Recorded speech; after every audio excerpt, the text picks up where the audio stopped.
Probably miles behind, Rory. Was not here yesterday, but You usually are. I usually am.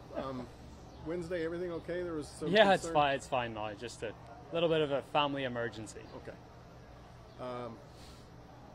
Is it better off than the golf course, or how would you describe that?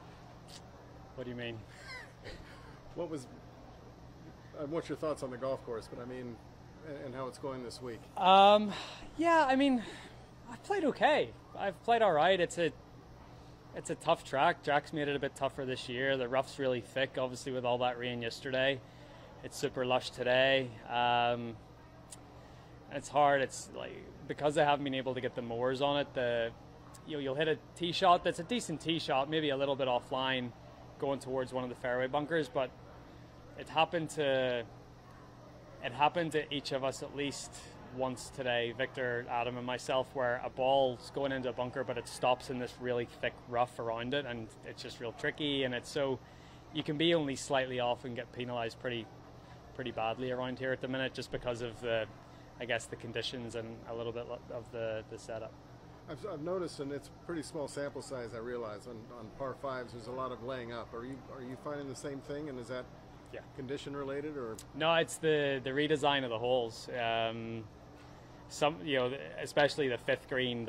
I went for it today and hit a pretty good shot, but even I hit a great shot straight over the pin into the back bunker, and you'd rather be 90 yards away hitting a sort of a nice wedge shot in there. You could get it way closer. So I think people are just realizing you're probably more likely to make birdie just by laying up, and which is a shame, because it's sort of exciting to get to go for par fives, and it's sort of taken that a little bit out of play.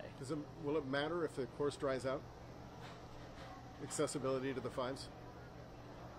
Again, I think it'll just make people even more dumb. It'll make people even more wary of going for the par fives and two.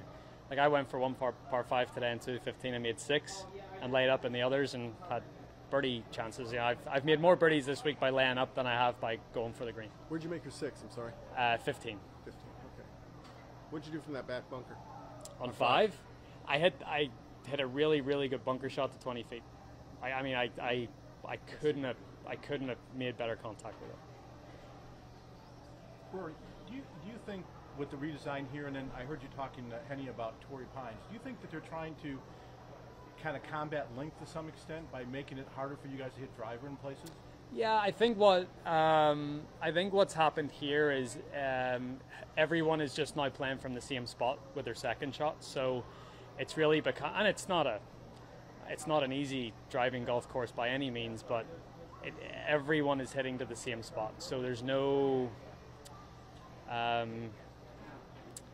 guess there's no different strategies off the tee. It's just sort of everyone goes and does this, and then they go from there. So so it's sort of hard for, like, you look how condensed the field is. It's hard to separate yourself when a design is like that.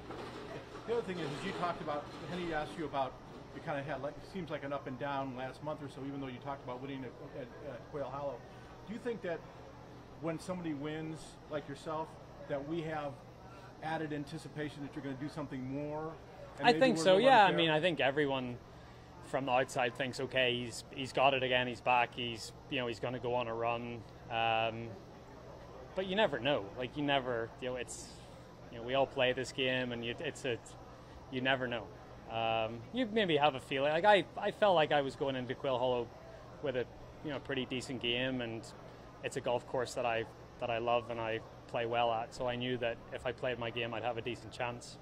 And I didn't play that badly. I think I played the par fives at Kiowa in 3 over, and Phil played them in 11 under, or 10 under, and he beat me by 12 for the week. So I play the par fives like Phil at Kiowa, and I have a chance to win. So, and then I was saying as well, like, if you look at my scores over the last few tournaments, they probably wouldn't look spectacular, but I feel like what I've done over the last 3 months, say, is I've basically just played the toughest venues on tour. Play Augusta, Quail Hollow, Kiowa, and here. So, like, it'd be nice to shoot a few more rounds in the 60s, but when you're playing courses that are this tough, you sort of, it sort of makes it maybe look not quite as good as what it is. Okay. I have two lame questions, if you don't mind. A, do you have any thoughts on the great Brooks Bryson feud? Do you think it's good for golf, embarrassing, none of the above, all of the above? I sent Brooks a message last Monday morning when it all came out. I said, I don't care what happens to me for the rest of this week. This has made my week. This is like the best thing ever. Like it's fine. It's I mean, I think it's good for guys to show personality, and pretty sure whoever leaked it from the Golf Channel got in trouble. I don't know if anyone's got to the bottom of that, but hey, look, it is what it is. You're not gonna, there's certainly people out here that don't like me, I'm sure, and there's a few people out here that I don't like, and that's, but that's but it life. Never gets aired. That's life. Yeah, because I don't want it aired. It may. You never know, though. You never know. As a European, what is that like? The idea of them in the same team room together at Whistling Straits? Not an issue. I mean, that's something actually Europe has thrived on. Yeah, over the years. I think what we've done so well over the past few years is we rip into each other, but we're able to laugh at ourselves and laugh at the situations, and don't take ourselves too seriously, I guess. The other, what kind of prompted that actually was wondering, as good as you've been for as long as you've been, have you ever had to play with a chip on your shoulder?